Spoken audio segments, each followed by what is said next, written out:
Hey everyone, welcome to another episode of How I Raised My First Million by Asian Hustle Network. Today we have a very special guest. Her name is Lu Zhang. She is the founding and managing partner of Fusion Fund. She's also a renowned Silicon Valley-based investor, a serial entrepreneur, and a Stanford engineering alumni. Prior to starting Fusion Fund, Lu was a serial entrepreneur and material science researcher which eventually will lead her to create Fusion Fund in 2015. Lu is also rewarded the best 25 female early stage investor by Business Insider, future honoree VC of Forbes 30 and 30, but her bio goes on, and we'll include that in the show notes. Lu, welcome to the show. Thank you, Brian. Very glad to join the show today. Of course, Lu, you're such a badass person. I think I said that right before the podcast. I don't mind saying that again. And we're so excited to have you on the show today. I just want to learn more about Fusion Fund. Right? Because I know that I understand that you started Fusion Fund in 2015, which is also formerly known as New Gen Capital. What was the fundraising landscape like in 2015? And what kind of issues or problems did you see back then when you first started? Yeah, so I think first in 2015, in general, look at the venture capital or just capital market, it was very active. And lots of founders thinking about starting new company, capital, or learning more about venture capitalists. And also Silicon Valley it still was the heart of the innovation. But for me, I was starting something quite different from the traditional VC. If you remember, before 2015, the main discussion or the thing people are interested are all consumer, like business model innovation, consumer application. The hot company people discuss all the time was Airbnb, Uber, all this, and all of this like a consumer-facing company. But I wanted to do was to raise capital to invest a bunch of very nerdy, less sexy, but super important healthcare and deep tech innovation company. The reason I made that decision was really based on my past track record. When I was an entrepreneur myself, I found, okay, there are lots of capital on the market, but very few capital either interested in healthcare, deep tech, and AI, or they don't have the proper background, understanding tech and operation to support this group of founders. And meanwhile, after I sold my company, I got good financial return. I want to support other fellow founders. I found out, okay, they're high quality. Meanwhile, look at the innovation cycle, where always goes through the 3 stage, fundamental tech innovation, tech application innovation. The last stage is business model innovation. So every new tech innovation can eventually transform the business model. So we were on the tail of the last internet business model innovation, the 3rd stage. The next round of the fundamental tech innovation is coming up. I saw that with the founder community. I saw that was a research community, but very few VC either interested or have the background be able to do that. That's the reason I decided to launch the fund in 2015. But because of this mismatch of the stage, like what is hot in the market versus what is upcoming, I was very convinced that with the methodology and sector focus, I would have that synergy and alignment with me. But the good thing is I was able to with a proven personal track record investing 13 company with my personal capital in 2014. And during that process, I've been in close conversation with many different type of LP. I was trying to educate them, look at the future opportunity coming up. We should grab this big one when they're even still very young with low valuation. And some of them start to talk to me saying that you should consider do your own fund, because I like your methodology, totally makes sense. We don't know how to evaluate technology survey company focused on enterprise B2B business model. So I onboard them and partnership with them and launched a fund 1. So that's an interesting kind of dynamic of the market. And also it's very important for me to start with the methodology, build on top of my projection of the market, and more importantly, with the thing I feel truly passionate about and have the best domain knowledge, surrounding the right people within the community to support us to grow. Yeah, I really, really love that. And it's so interesting that you defined the field in 2015 that way. Now looking back like 8 years later, it's really hard to imagine a day where, a fund focusing on healthcare, enterprise AI, and industrial automation wasn't there, right? And I saw this quote recently too that said, if you join a field that's really defined, you're already too late, right? If you join a field and you redefine the field, that means you're early enough and there's plenty of opportunities. And it feels like you were there. Yeah. I think on one side, of course, I learned from the best. I know lots of the great founder. Starting from day one when I launched Fusion Fund, we have a super founder community. Most of the members are serial entrepreneur. They did it before. they're the doer, make things happen. So when I have close communication with them, I kind of have the best access to information, what is going on, because they plan to make it happen. They're going to dedicate to make it happen, right? But on the other side, I think also lucky on the timing. I sold my company a year ago. So I was able to devote my personal time to understand, to do research, what is going on in the market. And meanwhile, eventually, it's also the call by the industry. We want to invest in so many great technology innovation. But the second stage, as I mentioned, after the fundamental tech innovation is technology application. So application is not only decided by the founder in terms of the timing for successful integration. It's also determined by the user of the technology, which is a large corporate and industry. So I think we're very lucky in terms of the timing, be able to see the industry grow their knowledge about how to utilize new technology and be able to integrate it with some of our portfolio company, and we could benefit from that close partnership. So 2015 was the fund one, and 2017, 2018 was a fund two. We also make changes internally, build up different network to support this, I would say, upgrade. For example, in 2017, 2018, I launched our Fusion CXO network together with my partner, Shane, who is a former CTO at HP. So at the time, he was still CTO at HP, but we kind of joined forces together. We have this network launch. And my initial motivation was very simple. I'm like, we need to understand what is going on within industry. All the CTO from Fortune 500 company, they're the decision maker. And meanwhile, their CTO means they're the champion. They want to promote digital transformation within their industry, no matter it's tech, non-tech, even from the old world we joke about. So they're the champion. They have the right knowledge and alignment. So we've been formalized that network since 2018. That's also an upgrade of our existing community, not only learn from founder, but also learn from the industry leader, the decision maker. Then we have the best knowledge to decide on the timing. I feel for doing early stage investment, decide on the market timing, probably that's the number one. After that, it will be like, whether you choose the right founder, right technology, but market timing, it's hard to move by individual push. It has to go with the trend and also the wave of the industry. No, I can agree more with that statement, right? Just the market opportunity has to be there and everything else would kind of follow suit. I mean, there's a lot of basic things to investing in, such as like a founder, who is it the right team, is it the right opportunity, market size, and so on. I feel like there's more nuances than there is like factual stuff, where it's like, okay, you just need to like nail down whatever you can factually and then invest based upon nuances. I do want to take it back a step and talk about your time as a founder, right? As you mentioned before, like your time as a founder, and you founded this company called Acetone, I believe. It's in the medical industry, and you started this when you were age 21, right? Just a pretty young entrepreneur. And I remember reading an article, probably like watching videos, and you mentioned that jumping to entrepreneurship was one of the most difficult things that you ever done in your life, right? Yeah.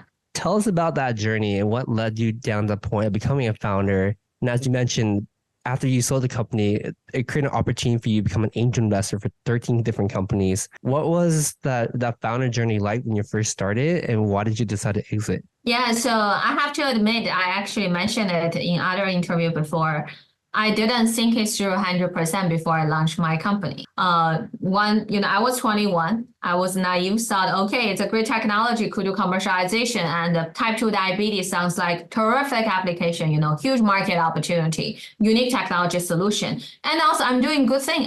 Doing the right thing in a smart way, really push new technology to solve one of the major problems. And later I found out, okay, that's a solo founder running company. It's so complicated. So the process, I made lots of mistakes. Luckily, there are not major mistakes, small mistake here or there. I have an amazing growth curve, but also means I start relative low experience and know very little about operation, but I was quickly learn from the people I know, from whatever resources I could get, just to learn from the mistake, learn from the things self-reflection. So I think every single month, I can see myself grow very quickly. But at the time, I don't have time to really reflect that, oh, I'm growing. No, I just want to focus on solve the problem, move forward, marching forward.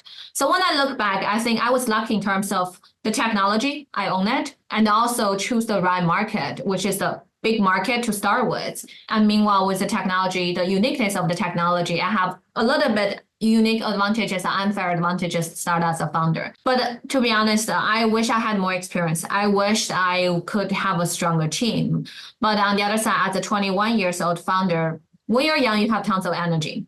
You don't need to sleep too much. I didn't sleep much. I never go to a big party when I was in Stanford, when I was starting company while doing research. Even after graduation, and even till now, lots of the national park I haven't got a chance to visit because all my friends went to that national park when I was busy working on my company. So I think that's the sacrifices I made at the time, but the dedication and the resilience, the thing really helped me. It partially came from the culture, the Asian culture, and also immigrant mindset. I just hold on there and try to find my way over. I won't say the environment at that time in Silicon Valley is very friendly or supportive to a founder background like me. But on the other side, my personality is I'm going to fight a battle. Whoever can underestimate me or challenge me, I want to fight back and prove them wrong. So that's a strong internal strength support me to continue move forward with the company. But on the other side, I also feel grateful. I got good support from my university, Stanford. I really appreciate, no matter it's my advisor at Stanford Engineering School or my university gave me lots of support, build up the strong network for me to reach out. And meanwhile, I got good investor eventually backed me and also gave me lots of feedback. I just love to hear all this feedback to help me become better every single day. I think most of people know me. They always think that I'm very open to feedback. I could be very transparent, straightforward, because my motivation is simple.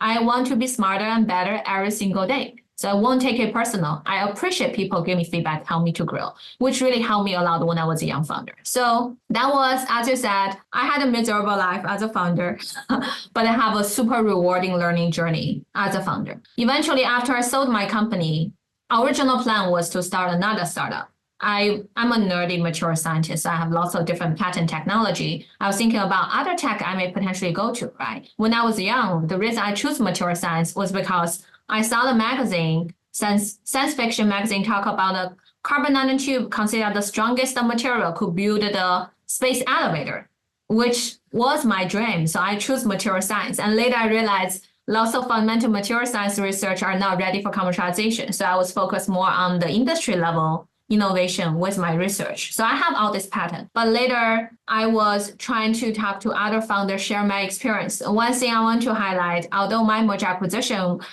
with my company was not a huge one, but I have 72% ownership of my company when I sold it. People like, you were so smart, maintain your ownership. I'm like, I had no choice. I had a hard time to raise capital. So I need to focus on generating revenue, improve the cost efficiency of the operation. Eventually the result favor to me because I control my company. Not only help me with financial return, also help me with the negotiation. My negotiation response could be very simple, just like, I don't want to sell because I control the company. So that's all the experience I carry over when I start to do angel investing. I just found all this amazing founder in my network. They also had a hard time to raise capital, or they are complaining to me about their conversation with certain type of VC. I'm like, okay, I could help you this or that. They're like, oh, love to have you as an angel investor. So I invest in them. Turns out to be lucky timing. Out of 13 portfolio, I got 4 IPO eventually and 5 merger acquisition. Really high hitting rate. I think it's really because of the network and also just the time in 2014, that's a good time to get started. And so in 2015, when I started Fusion Fund, I start to also draft the material. It become official training material right now within Fusion Fund is Startup 101, but we're not focused on vision, market strategy. We're focused on very practical stuff.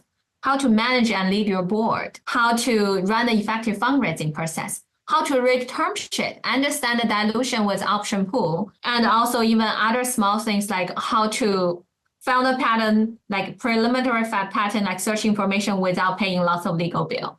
So I think all of this transition somehow just happened, not by design, it just happened really smoothly. And I never thought about becoming a VC. But until 2015, when people kept asking me, oh, you should consider launching your own fund, I'm like, yes, I could treat it as my second startup. We're a startup in VC since 2015. And meanwhile, we're going to do things differently. I still remember when I said I'm going to launch my own VC firm, I have lots of founder friends, they joke about, Lu, you went to the dark side. you're gonna sound like a shark now. I'm like, I could be dolphin, not necessarily shark. We're still predator, right, by definition, but we're intelligent, smart, and supportive, full of compassion.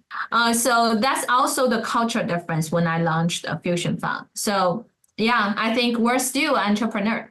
We still carry the entrepreneur spirit, founder mentality, and also in general, the culture of a Fusion Fund. It's a startup. It's just we started as a seed round company. Now we're in Fund 3 with Opportunity Fund. Next year with Fund 4. We're in the Series B round, C round growth stage startup. No, I think this is an amazing journey. And you're absolutely right. Starting a fund is basically starting a company because you're basically going through the same process. You're still building your team. You are still raising money. You're still putting all these structures in place. It's basically, you basically have your own company. The only flip side is, I wouldn't say is the dark side. I say is the fun side, right? Because any VC that I talk to, especially on this podcast and our previous podcast as well, they prefer being an investor over being a founder. To be honest, I don't know. Actually, not only me, other partners, including some of my junior investment team, they're all former entrepreneur. They all had operation experience before. Early this year, we're half joking, like, oh my God, the trend is coming. We should consider build something. So we're kind of building we started building an AI engine since 2018. Name is Ada. The team name is Ada. Ada is the first ever program in the history, which is a woman, and we're a female-led fund. So they're like, oh, this is our AI analyst, Ada. And so we kind of practice our dual kind of entrepreneur skill set by creating some interesting internal tool. But I think still doing a startup is much more fun.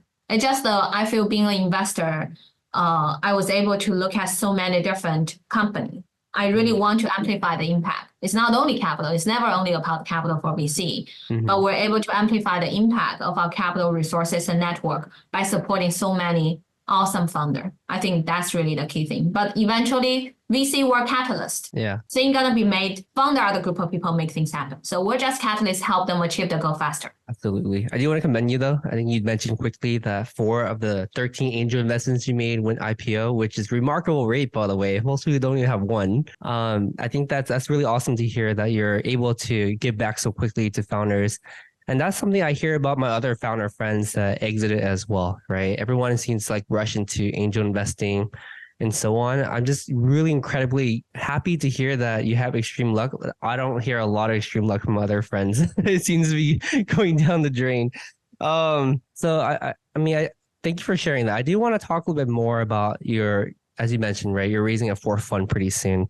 And as you mentioned earlier before the podcast, your AUM at the moment over $300 million, which is incredible. Can you talk a little bit more about your first fund that you fundraise, right? That's probably the most difficult one to get started. What was your investment strategy back then? Who did you approach to raise money from? And how big was the first initial fund? Yeah, my first fund was very small, less than $20 million.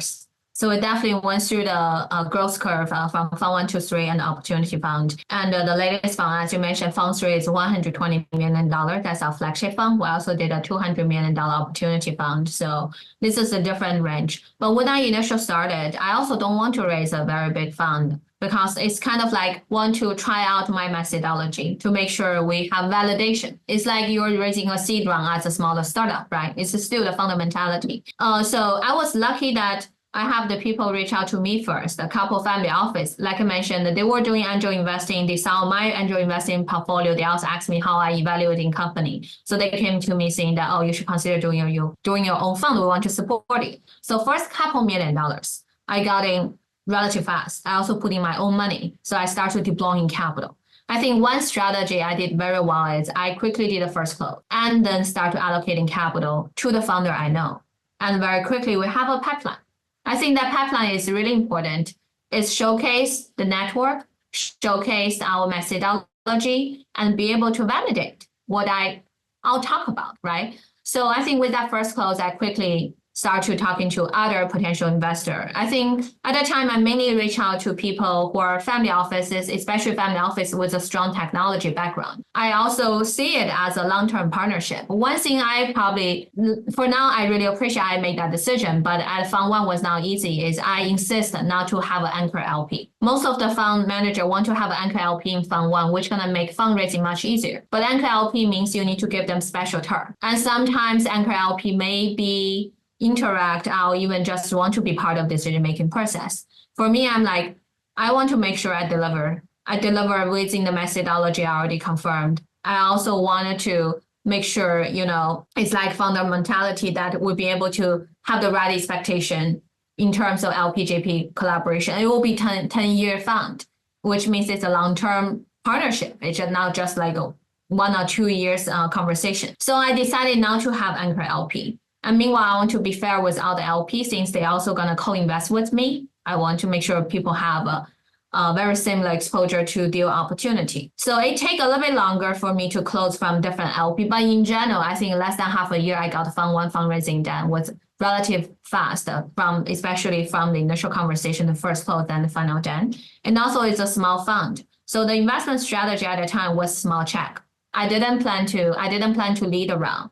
I just want to be the first check into lots of founder I know and also start to become their close partner. And I also reserve 50% of capital to do pro rata when they're raising bridge round or Series A round. So that's really just a small fund to validate our methodology. When I look back, I was very lucky. My first 3 investment turns out to be 3 breakout company. The first company I made in Fund 1, valuation was $4 million. Now they're making $2 billion ARR. That's not a valuation. That's their revenue number. Second company I invested in was a valuation of $5 million. Now they're getting merger acquisition offer close to $1 billion.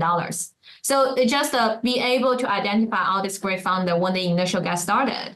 And we align so well on our vision and also perspective on where technology should go. And once I joined on board, some of them, for Fund 1, I didn't lead any deal, but I had some board seats. Because along the way, founder like, okay, even your check size is small, you're so helpful. You really understand life cycle so well of the early stage startup. We want to be on the board. You'll be a great supporter to the company. So we still take some board seats for Fund 1, very few. And meanwhile, Fund 1, I think I started as a solo GP, so gradually to attract good talent to joining the team and think about how to build up the team structure. So it's really just a C to Series A round.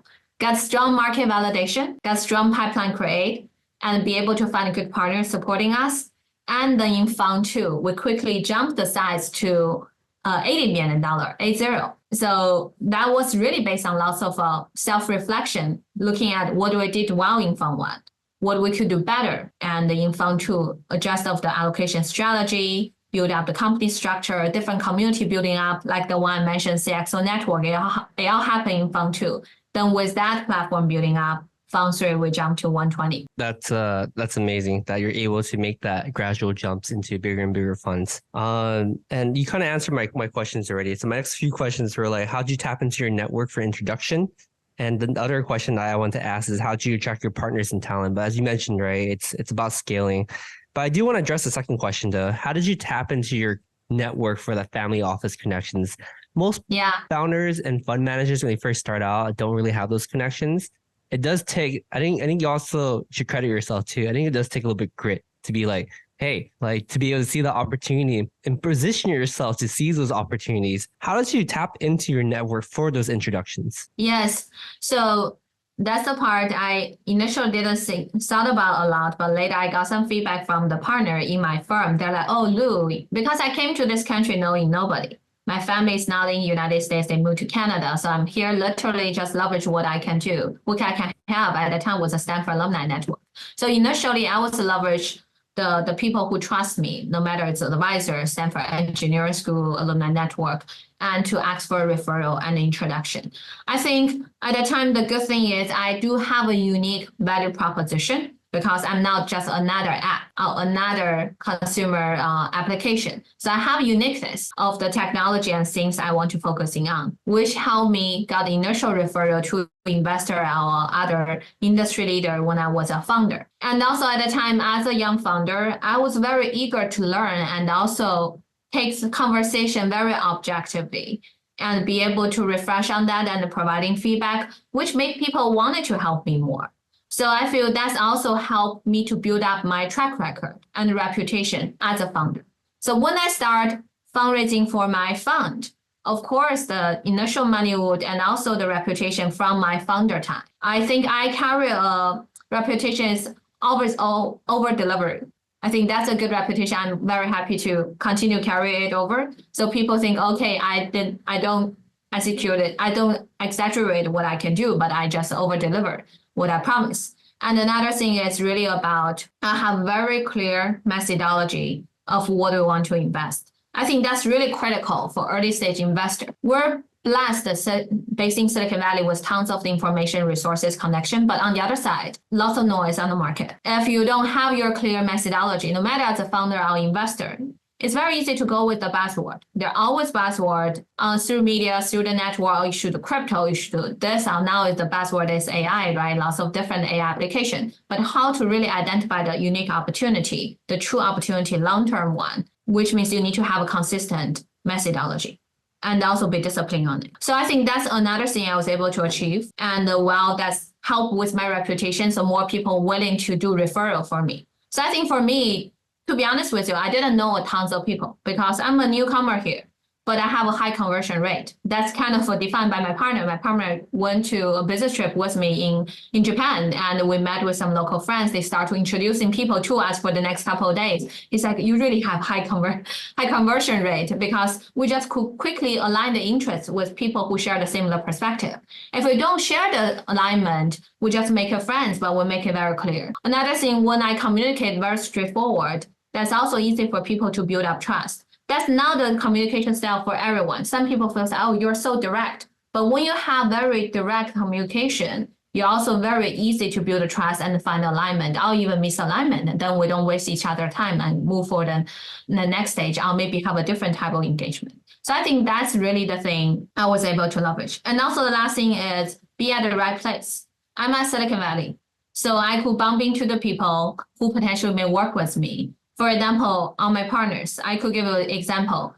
My partner, Shane, he's a former CTO at HP, very high profile. He was advisor to US president, just to have so many amazing connection within the industry. We met each other in a conference, and then when we fly back, we sit next to each other. We later talk about, typically we don't talk to people when taking plane. We just want to rest out, look at a book, or read a book or something, but we somehow start conversation and found a strong alignment. That was back in 2016 when I just started Fusion Fund. And later we co-founded the Saxo Network. Later he left HP, joining my firm as a full-time partner. Another partner, Trevor, I have, he was in kind of Goldman, Lazard, and was a managing director at the Lazard. And we met each other at the dinner at Stanford. And his wife introduced us, and we found strong synergy. My partner, David, we met each other at a board meeting, and later he left that previous corporate venture arm and joining us because he said, okay, Lu, you are one of the best board member I saw in different type of board meeting. So I think all of this type of connection building was based on very strong alignment from the beginning. And meanwhile, also we're able to quickly find the value aligned and also complementary skill set and industry connection. So I'm very blessed with the network I be able to build up very quickly within the Silicon Valley and also overall. And I want to continue to do that. And the one last thing I really want to tackle a little bit is I always hear people talk about being lucky, right? I'm a big believer in being lucky. I think that's the most important superpower you want to have, especially in this VC industry. But how to create your own luck? That's the thing people discuss the most, right? Of course, you want you to be more hardworking, et cetera, et cetera. But if you look at fundamental, what is the definition of being lucky? Means you're at the right place at the right time, choose to mingle with the right people, then increase the possibility for you eventually make the right decision, what you want to do, right? But first you have to be at the right place. What is the best place for you and at the right time? And also who you want to hang out with, you want to spend your time with. I feel that's the part I feel very grateful that I came to Silicon Valley. I resonate so well with the culture here. And also the right time. I came here in 2010 and right after the financial crisis and the market's going up, and I was able to go with the technology trend. And eventually when I make different decision, what I wanted to do is build on top of my strong kind of a conviction on what the future plan is instead of what is hot on the market. But where I get that internal strength is based on all the things I just mentioned earlier. Amazing. Thank you so much for sharing that. And I do agree with luck in some sense, but I feel like the harder working you are, like the more lucky you'll get. Of right? course. That's the number one. The harder working you are, the luckier you are. 100% agree. So I always have my friends say that they never saw anyone else as hardworking as I do. But on the other side, I work hard because I'm passionate about it. I cherish the opportunity. I don't want to waste that opportunity. I just want to do more. Yeah, I love that mentality a lot. And I tend to hear that from founders and investors that I realized that came to the United States from an immigrant country like China or Taiwan or something. I think that the people that come embody the opportunity more and they embody the dream more, right? And I kind of want to talk about that a bit too and kind of dive deep into not just Lu, the founder, Lu, the fund manager, but Lu as a person, right? Yeah. How do you personally manage your stress? How do you manage risk taking? And I'm pretty sure there are times where you don't feel as confident, you don't feel as strong, right? How do you manage those insecurity thoughts and those imposter syndrome? Yeah, so first, I really want to give lots of credit to where I came from. I grew up in a place called Inner Mongolian. I don't know whether you ever been, met another Mongolian person. So we cover a very unique culture and also including the communication, very transparent, very straightforward. I think where I grew up, the culture definitely gave me lots of strength of this, like I'm going to fight a battle, want to take the risk and also achieve big goal. So I think that's really the fundamental strength I have. I wanted to dream big. I'm also ambitious and my culture embraced that and encouraged me to do so. So after I came to Silicon Valley, I think this is another place really just amplify who I am, which I really feel grateful. Here, people are not only talking about whether you can make a lot of money, it's really about changing the world. And I'm a true believer. My biggest motivation is I wanted to support company, be part of any technology innovation to change the world. Even technology innovation, that's an effective tool I found to achieve the goal to change the world. Like we always talk about the ideal combination would be change the world, create a fortune, but the most important thing is to change the world. So based on that, no matter when I mentioned that I was thinking about building a space elevator with a carbon nanotube with material science, become a scientist initially, and later become an entrepreneur, become investor. Even this is a three totally different choice for the career path, our life choice, but the goal is eventually the same. And meanwhile, when I'm very fast on making decision because my criteria is very simple. I just think about, I have a clear goal, who I want to become 10 years from now, what I want to achieve 10 years from now. So the decision I need to make right now, is it contributing to my ultimate goal 10 years ago? 10 years later, if it's yes, go for it. If it's no, I don't want to waste my time. It makes much, much simpler. Of course, sometimes you need to sacrifice short-term gain in order to get long-term gain. But for me, I always optimize long-term gain. Another thing is for me, personal growth is very important. I think it's Charlie Munger mentioned that I really enjoy the feeling that every single day when I fall asleep, I feel I get smarter compared with when I woke up in the morning. That's what I'm experiencing being a venture capitalist and being a founder and also being a researcher back in the days.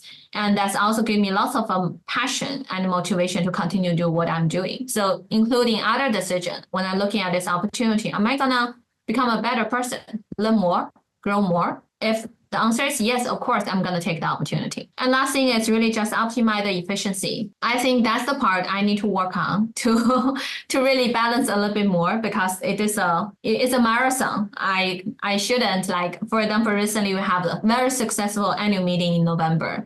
And everyone's so happy after meeting. Everyone came to me, congratulations. And one of my partner, Trevor, come to talk to me saying, oh, Lu, we have such a successful annual meeting.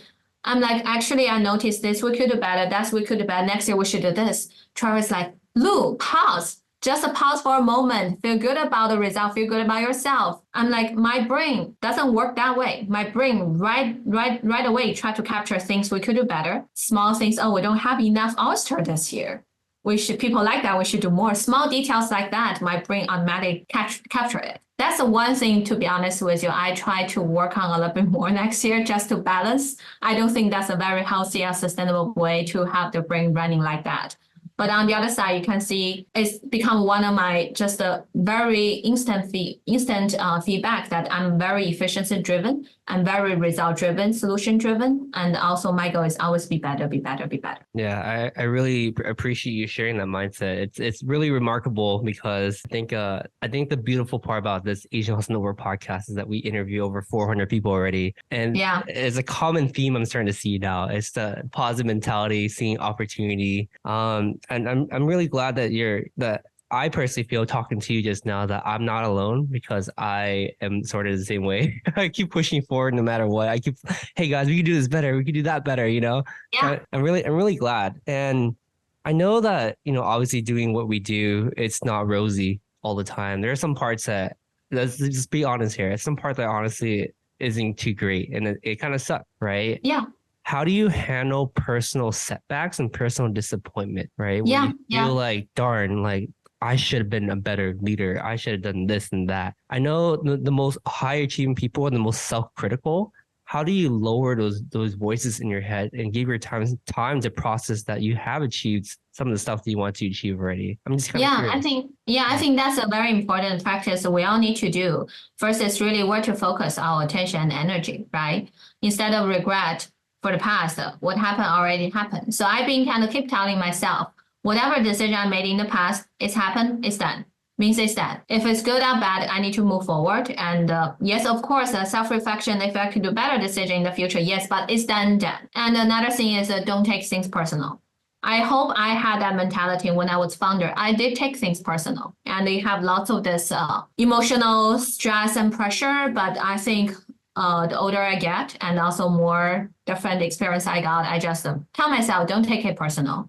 And I'm not the center of anyone else's life and anyone else shouldn't be the center of my life as well. I just really focus on what I want to do, want to achieve, and also what are the things really matters to me and people are really matters to me. Especially at the beginning, before the podcast, we talk about, things, how time flies. And we just feel like 2 years, we kind of lose 2 years during COVID. But during COVID, that's also when I think most of people start to realize who are the important people in your life. Even we don't talk about personal, we talk about professional relationship. I have a good friend who is one of the top executive coach in Silicon Valley. He told me that if you really look it through, maybe there's only 25 important people in your professional network. And they're the people you want to have regular catching up. They're the not only great value alignment with you, but also they're the connected with other awesome contact our friends in the future. So I think when we start to do more kind of narrow down of our network, at first when we started career, it's always scattered everywhere, right? But now narrow down to build up more in-depth relationship, in-depth conversation, in-depth research, in-depth understanding. That also gonna make our life much easier and less frustrated when we, as you said, maybe make some wrong decision in the past and be able to focus on the future. Love it. I love But one thing I do want to quickly mention, I know lots of people talk about meditation. People do meditation, which is also very good practice for no matter investor, founder working in this fast-paced environment. I don't do meditation, but I play music. I think this is a really effective way for me to listen to my own heart, connect to the world, and also let my emotion out. I think the more work we're doing, we're trying to constrain our emotion into a box, but how to let it out, that's a very healthy way. So I'm very fortunate that I know how to play different music instrument. I have a music room in my house, and that's kind of my approach for meditation. Recently, when I catch up with a friend, she said something really smart. She's like, okay, it's really about you tell your brain and also you control your mind instead of you have to find a certain approach to do it. It doesn't matter it's playing music, playing soccer, playing basketball, or just doing meditation. It's just a tool to help you achieve that stage. So I think that's really give us more flexibility, be able to do this type of practice in different environment. Yeah, I think that's absolutely right? You need a way to release your stress and your emotions and regulate that normally. Yeah. You can't keep it all bottled in because eventually, like most things, you're going to explode in some ways and it's not going to be Oh, healthy. yeah. Absolutely. I know that we're running short on time, so I do have two more questions to ask you, Lu. I know the podcast is going to be released in early 2024, and there's a lot of optimism, excitement. Especially, I'm pretty excited about the Fed saying that they're going to lower interest rates. That's one thing I'm very excited about. Yeah. What are some things you're excited about in 2024? And what are some trends that you kind of predict that's going to happen in the following year? Yes. So first we have to talk about this buzzword, artificial intelligence. So this year when people keep asking us about AI, we've been investing in AI since 2017. And the reason we're so early in AI is really about healthcare. We've been investing in healthcare since 2015. Very soon find out, the future of the healthcare is personalization.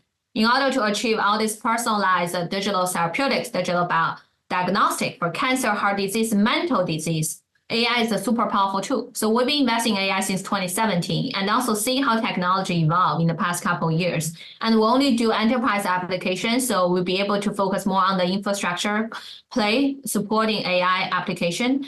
I know lots of the buzz is around the application layer, but I call AI application as the icing on the cake. It's shiny, capture most of the attention, but we have the whole cake is a huge market opportunity. From the chip, cloud infrastructure, edge computing, data privacy, that's all the interesting technology going to support AI to integrate and also implement across all industry, not only tech sector. So that's definitely super exciting. It's going to continue to evolve.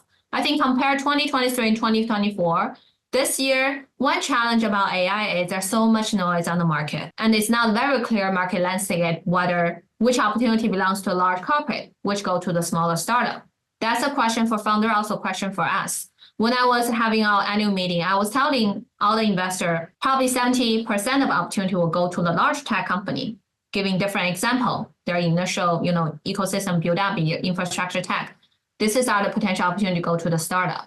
I think we're able to have this access to the knowledge to all this industry leader and the tech expert to have that clear landscape. But in general, in the VC or founder market, it's still lots of noise. But for 2024, the good news is it will be more clear in the market landscape, which also means there will be more concentrated resources and capital to focus on the top performing company, no matter from VC side or founder side, which means the good company going to grow much faster. So within AI, I think that's definitely another great year, even bigger year next year. And one important message I always say is we're just getting started. Large language model is amazing, but it's evolving as well. And also now whether we could do more with a smaller data set, high quality data set, that's bringing lots of amazing potential. Think about AI on the edge device. That's another layer, another level of the innovation as well. And also within the AI specifically, two specific trends I really want to highlight. One is AI in healthcare.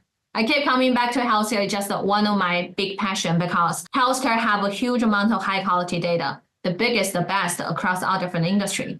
And also besides AI, there's lots of other technology involvement. People all know CRISPR, the first CRISPR-powered solution, therapeutic solution got FDA approval.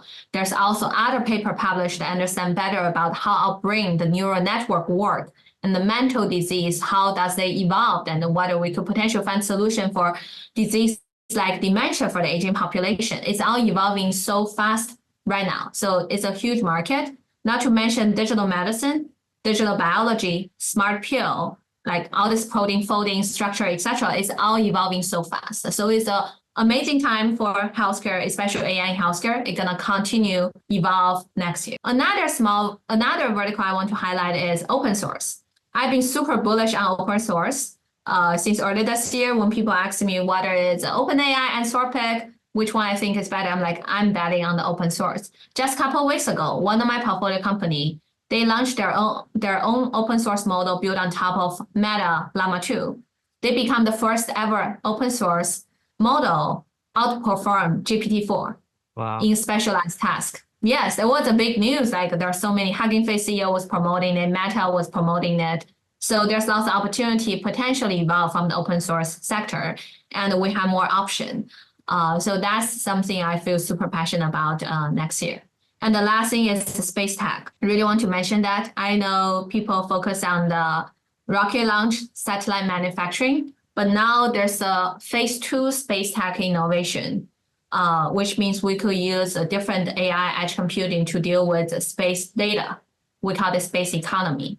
think about you and me, both of us. I guess you haven't launched your own satellite yet, right? I didn't Hopefully launch my soon. own satellite so far. Yeah, but in the future, we may not need to because we could directly using different solution. We have a company are doing the traffic management for the satellite. They also potentially could do this data trading.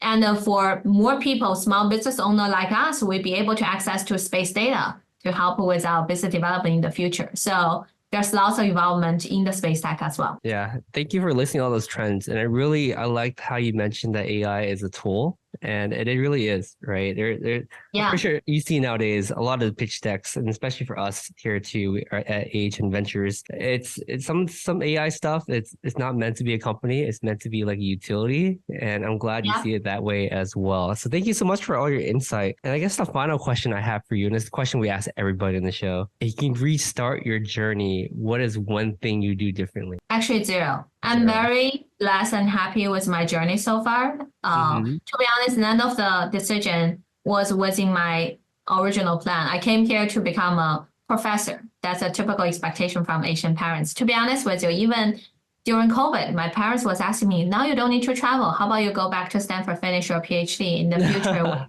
I could become a professor. You will never make your Asian parents satisfied unless you got a professorship, not only PhD. It's true. It's not within the plan, but I'm very happy for all the decisions I made and all the risks I took. Yeah, I'm glad to hear that for sure. I mean, your career speaks for itself, nothing but remarkable success. And for our listeners, if you want to learn more about Lu, I recommend that you just even Google her. Like, there's so many interviews on Google, so many articles on her. I really love it.